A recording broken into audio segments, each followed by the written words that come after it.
It's hard to believe that you're only 18 years old and you've been told you'll spend the rest of your life in this facility.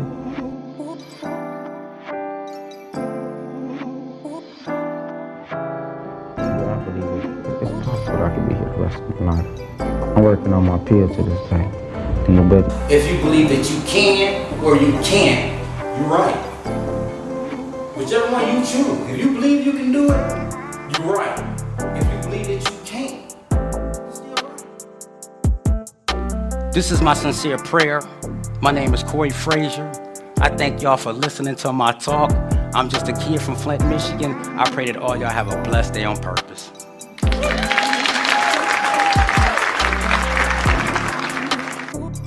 Inspiretheblock, the opinionated asshole. Yeah, I'm trying out this new sort of name to myself because people always tell me I'm very, very opinionated, and I'm a lightweight asshole. So I'm just combining the two names, adding them because they make a little sense, you know. But once again, welcome to the Corrected Felon Podcast. I thank everybody from time in and time out that's tapping in and rocking with your boy because I like to have conversations about issues that I think affect our community in very significant ways. It doesn't necessarily have to be all bad or all good, just a combination of both. And that's the stuff that I like to talk about over here on my podcast. So one of the things that I really would talk about, not in the beginning, but right now, and I think that everybody's talking about it, is that this rap beef is finally over with Drake and Kendrick Lamar. Now, I was kind of biased in this thing. Like I really was. Like I really was kind of biased. I even called in on the Breakfast Club. Had the opportunity to mention or give my thoughts to the rap beef, especially after Drake dropped that last one. And for me, I still rock with Drake heavy. You know, for one, I'm 46 years old, so the beef is not really gonna make me necessarily side with one another, just like it did back in the days when I was young and I understood what it was like to ride with Pac against Big and them. So yeah, I know I can get involved like that. But now, once again, at 46 years old, you know, the beef in itself doesn't sway me to like or hate or dislike either one more or less.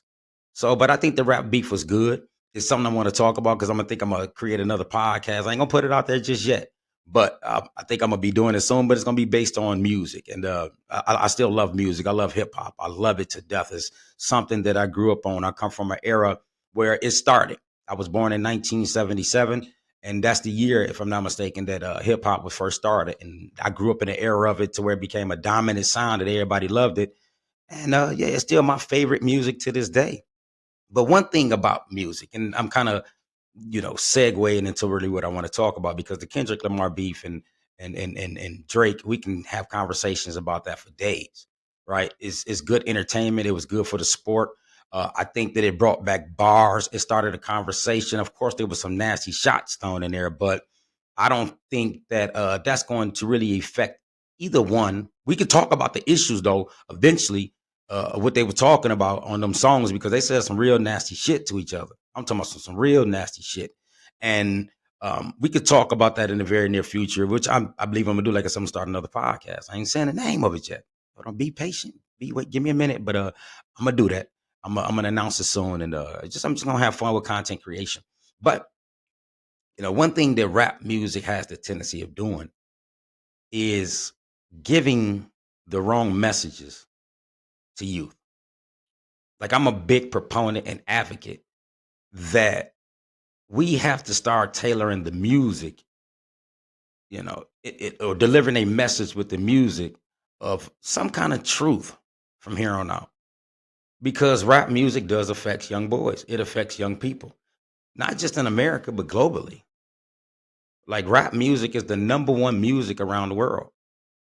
And so these artists that make the music, they kind of have drifted away from actually keeping some kind of positivity in the music.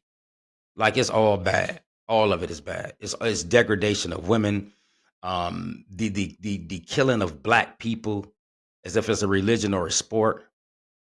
And there was a time, even though people talked about that, that they always separated, you know, their lifestyle from the music. But nowadays, the music, it's it's intertwined with reality. Like the rapper, so to speak, has to be living the lyrics in which they rapping. And for me, I think that's kind of bullshit. Somewhere uh, in these past few, maybe 10, 20 years, that the power of the music was taken away from the artist and given slowly to the powers that be. So therefore, if you want to make it in the rap industry now, then you have to rap about really some of the shit that you really doing if you want to blow up. You have to stay with this street element. Like you have to live it day in and day out. And this is where I like to throw the flag at, right? And say that this is a penalty. It's a real penalty. Like I listen to a lot of drill music. I do. I listen to a lot of it. Because once again, like I said, I love rap music. And I listen to it a lot of time to just study it and see what these young boys are talking about. And one of the things that we love to communicate, especially through rap music, is fuck the police. No, the street niggas don't fuck with the police. The street niggas don't deal with the police under any circumstances. I don't give a damn what it is. If you associate yourself with the streets, then you can't fuck with police. And I get that. But I ain't gonna lie, that's part of the streets. You don't deal with police under no circumstances. Right? That's the street element. You can't get away with it. You can't get around it. You can't fuck with the police if you still living in them streets. That's number one rule. Now, here's my thing. The rappers, the entertainers, these guys is making millions and millions of dollars, living a very, very different lifestyle than the people who they're saying they're connected to, which is the streets. And so these rappers, these successful people will have young people believing, or people in general, that you shouldn't fuck with the police under no circumstances. Now, we just recently had a situation, right, with a rapper and allegedly or apparently two white individuals at the airport. This is my dog, Jim Jones. I rock with Jim Jones. I fuck with Jones real heavy. I do. Once again, I'm older, and he's an older rapper. I think he may be my age or older. But I like Jim Jones' music. Even Jim Jones did a music with a Flint group called the Bake Up Boys. This was some years ago, back in the early 2000s. It was a nice record, though. It was a cold-blooded record. I remember listening to that boy when I was on the yard. That record was hard, and matter of fact, that record is still in my title playlist right now. So, man, I got other joints that I love to listen to by Jim Jones. Like, I love music. I literally, just in rap songs, probably got over 1,000 in my playlist. Right, that I just listen to, and I listen to it all the time. Even shit that's not in my playlist. But I rock with Jones. But Jones had an incident at the airport where he got into it with two white guys, allegedly. And a fight broke out. He fucked them up from what I seen on the video. He got down on their ass, rightfully so. Don't go fucking with Jones. Right? And so they had a big old brawl, as they called it on social media, brawl in the airport with Jim Jones. And legally, Jim Jones was cleared of any criminal conduct.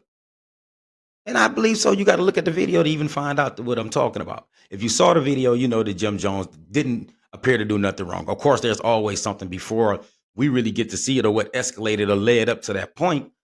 But from what we saw in the video, Jones didn't do nothing wrong. But he did do something wrong.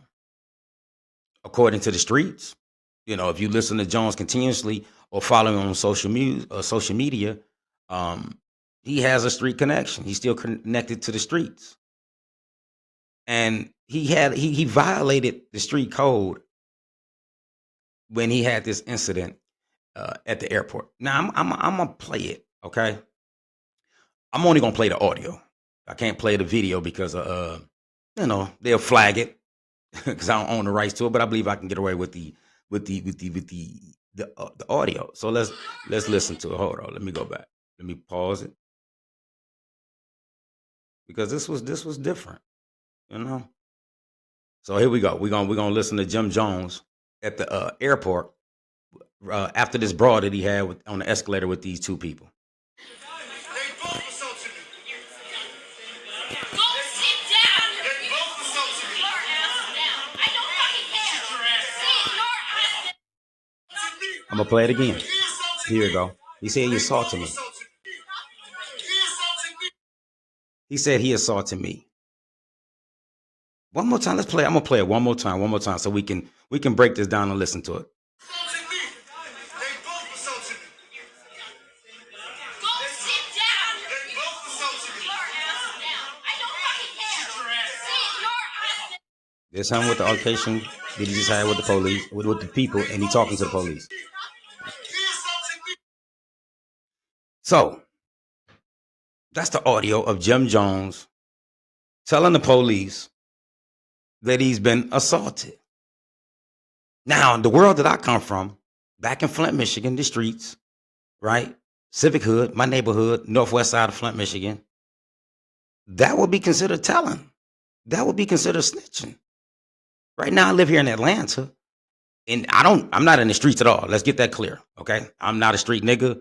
I'm a husband. I'm a father, trying to become a striving entrepreneur, you name it, right? Anything positive, that's me.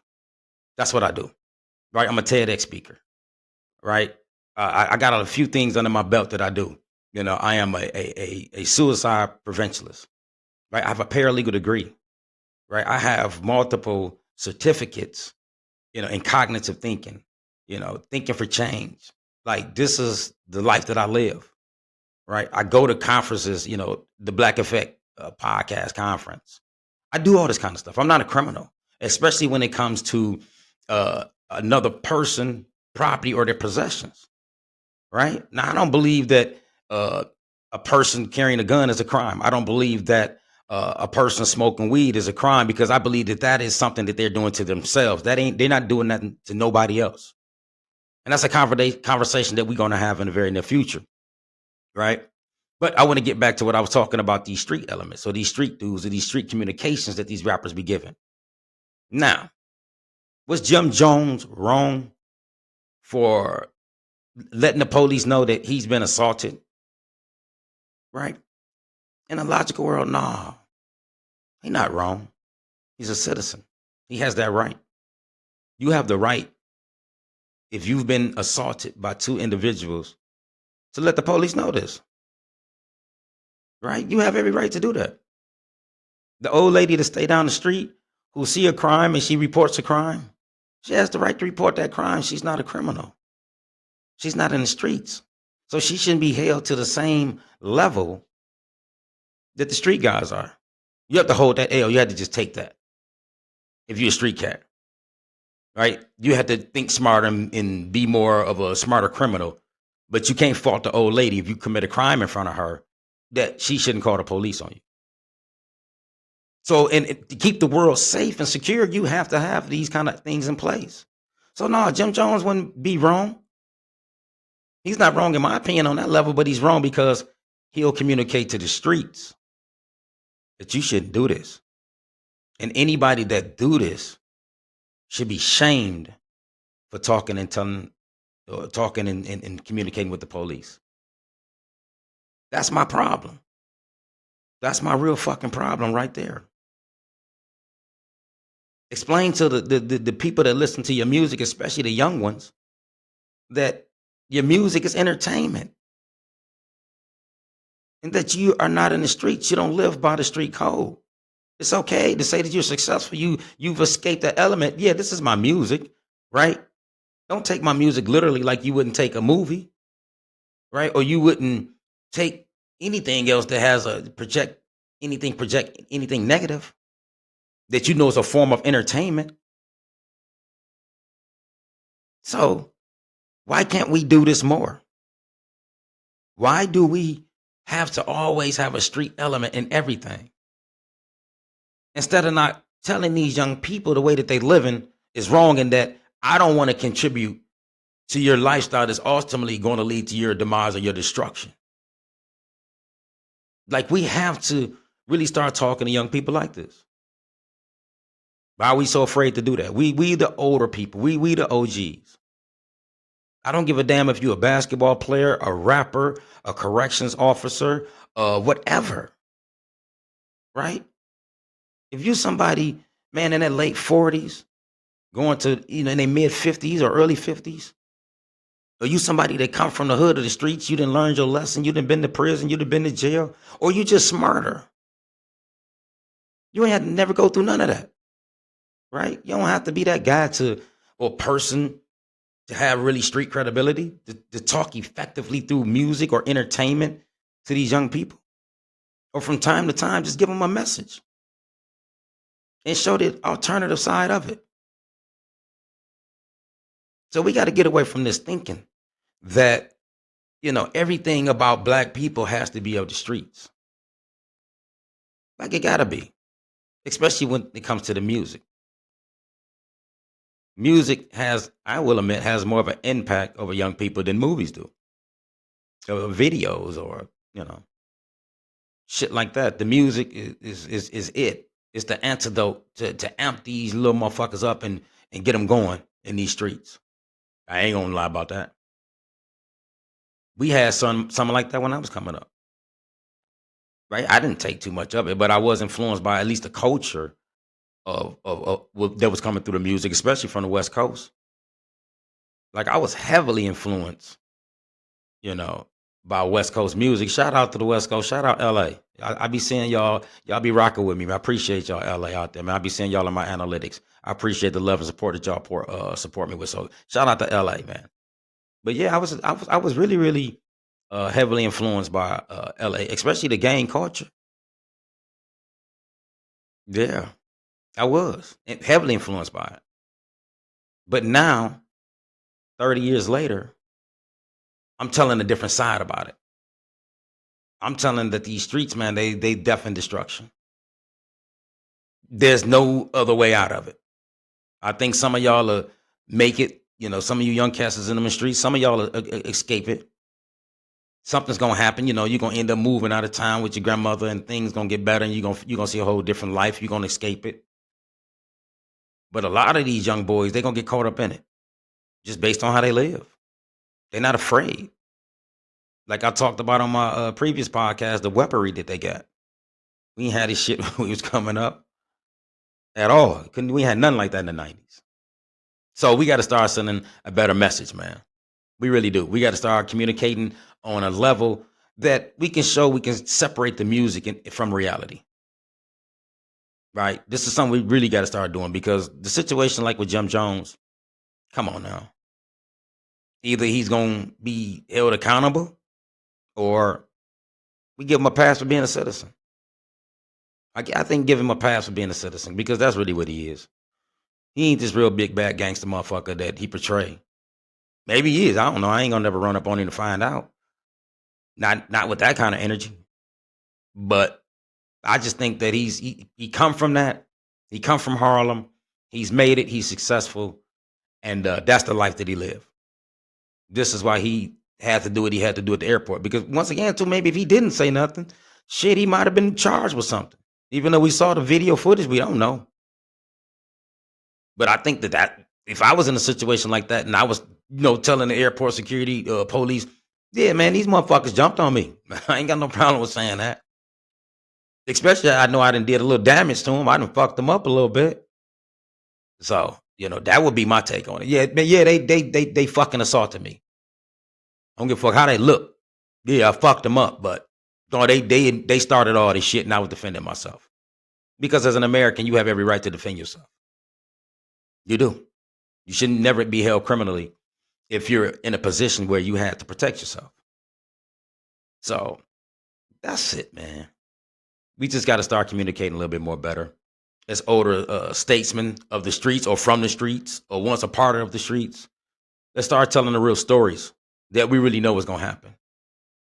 We know that road is not going to end well for these young boys and these young girls. We know it. It got to come a point in time that we got to separate ourselves from criminality and just think to ourselves, let's just try to do right. It's nothing wrong with it. It's not going to kill you, literally, to do right. It's going to be the best decision you ever make in your life, just the ideal of trying to do right. And that's based on whatever you're struggling with. Like you got to dig within inside yourself, and you got to find out the issues that's fucking with you, that's fucking up your head, that's making you do this crazy shit, and begin to work on it. Because that's the only way that you're gonna heal. I know it's hurting in them streets. Man, it's bad. It hurts in our community. There's a lot of trauma. I come from a long line of trauma, still dealing with trauma. So I understand what's going on. But I do wake up every day and try to work on myself, become a better person. This is the life that I want to live, that I have been living, especially since I've been out of prison. Nah, I'm not a criminal. I'm okay with that. Call me what you want. I don't give a fuck about none of that. As long as I can wake up next to my wife, see my children, be healthy, and actually contribute to the community on trying to help improve the conditions of it, you call me what you want. That's the truth. I don't have no street credibility no more. Yeah, I come from gang banging, drug dealing, and all that. Went to prison. Did all that. Did almost 20 years in prison. The one thing I know for sure, them streets ain't it. They ain't it. They ain't it. So once again, I want to thank everybody for rocking with your boy. Shout out to Los Angeles. Shout out to New York, Chicago, Dallas, Texas, right here in Atlanta. I be seeing y'all, man. I appreciate y'all in my analytics and rocking with your boy on this content, because once again, we need to have these conversations, man, especially to these young boys. I don't know if really people looking at the condition, but my heart is there, man, and it hurts. It hurts to see what's going on. The idea that, man, we just killing. Here in Atlanta, we just killing. In my home state of Flint, Michigan, they killing. Detroit, they killing. Los Angeles, they killing. New York, they killing. Miami, they killing. Houston, they killing. Chicago, anywhere black, they killing.